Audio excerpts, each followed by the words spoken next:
Hello. Welcome to another episode of, Apply Pressure. I wanted to share a quick one. Normally I would do this later at night but it was on my heart. I wanted to share my journey into existence. And I come from my father's side of things. It's very intriguing. I come from the Hathron. I descend from the Hathron family tree. My great-great-great-great-grandparents were enslaved by Hawthrones, by whites named Hawthron in Western County, Mississippi. That's Noxapater in Western County, Mississippi.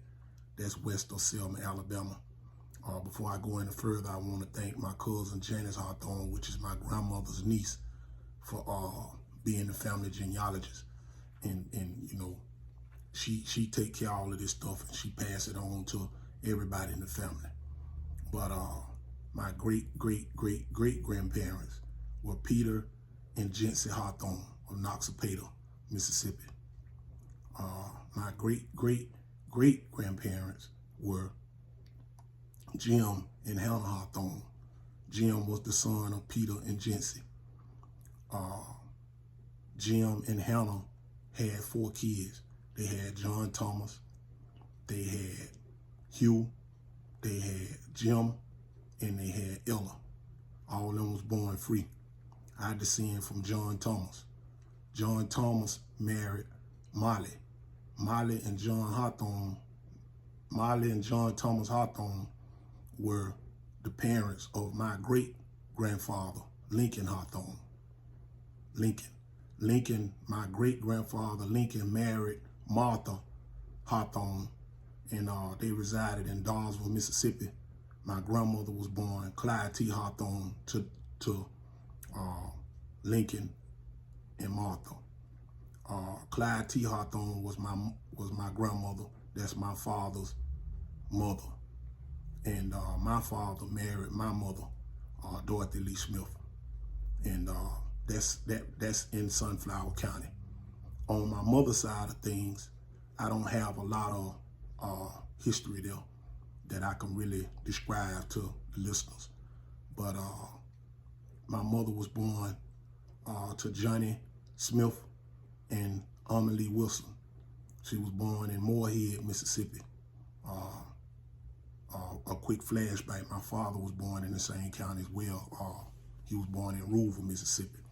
My mother, again, her father was Johnny Smith and Amelie Wilson.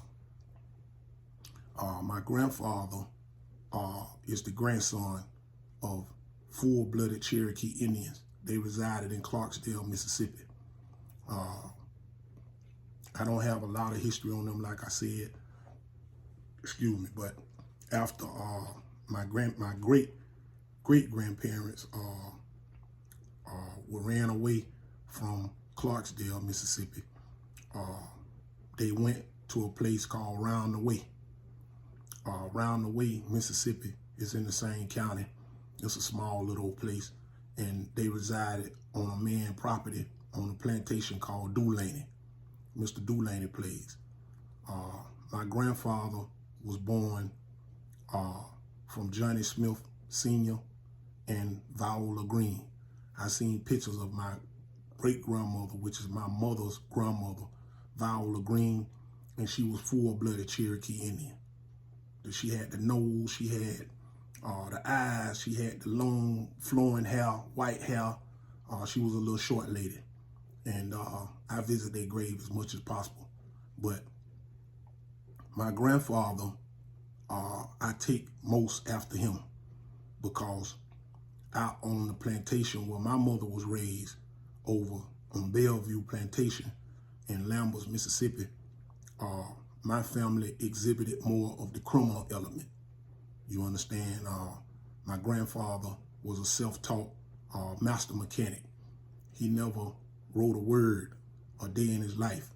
On his driver's license, it was an X, and somebody signed a signature, signed their signature as a witness.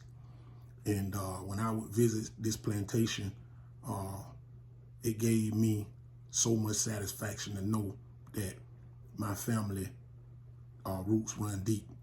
I have pictures of the school that my great-great-great-grandparents attended, and it's still standing. It's kind of looked like a little shotgun shack, but I respect Mississippi so much because they leave a lot of these places standing.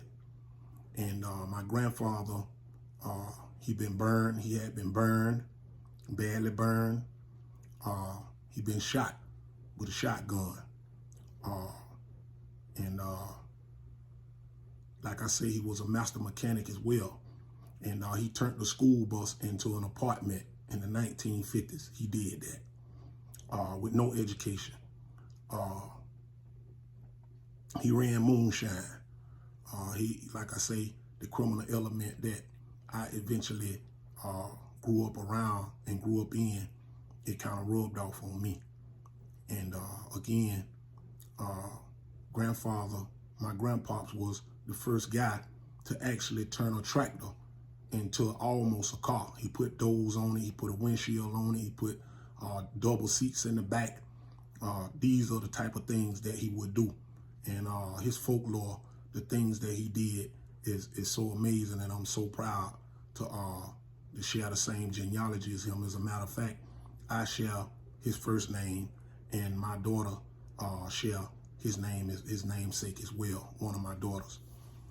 He lived until he was 93 years old, and he still had his mind.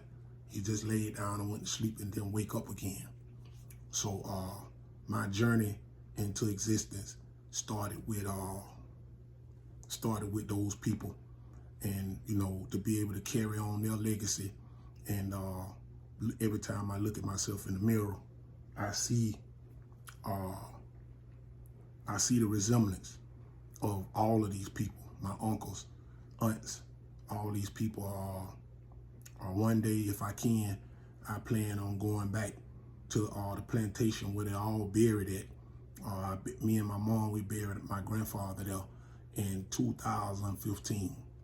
And I plan on going back and setting the cemetery up a little better because, things, it's kind of like dilapidated over there. It's overgrown and stuff like that. And I know I'm the last person to be able to go and take care of that. And Lord's willing, I plan on doing that. So my people that's in Sunflower County now are all the Hathrones. I'm affiliated with Hathrones that spell H-A-R-T, H-A-W, and H-A-T in the spelling. So I'm understanding from the emails that I always get that I have Hathrones in all the states, 52 states, 52 or 53 states, however many states they got. We have family there. So I wanted to share this quick video about my existence, my kids. I pray for them. I say the same supplication every morning, and I'm gonna share that now. I say before sunrise. I pray, I honor my mother and my father because they raised me when I was small. But if they endeavor me to go against you, Lord, I won't listen to them, because when I die, my soul is to be returned to you. I pray for my ancestors, my descendants, and I pray for my kids, my nieces and my nephews, that they be better men and women than I am. I say that every morning. So y'all take it easy. This Dot Son checking out.